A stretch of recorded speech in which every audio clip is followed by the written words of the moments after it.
Are you an SDET or QA professional looking to work with one of India's top private banks? HDFC, First Bank is hiring. HDFC, First Bank is expanding its technology, analytics, and digital banking team and inviting skilled SDET professionals to apply. This opportunity is for the role of SDET based in Chennai, Tamil Nadu, under the Information Technology Department. As a quality analyst, you will ensure high quality software delivery through automation and manual testing across web, mobile, API, and database systems. You'll design test plans and test cases and collaborate closely with developers to understand system requirements. You'll build and maintain automated test scripts using tools like Selenium and Appium and improve automation efficiency.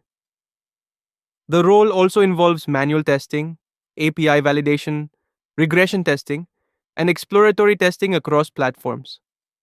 You will integrate automated tests into CI pipelines and perform database testing using SQL to ensure data integrity.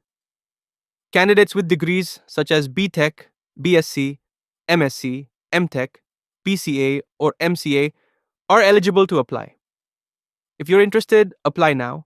And don't forget to like, share, and subscribe for more job updates. And link in description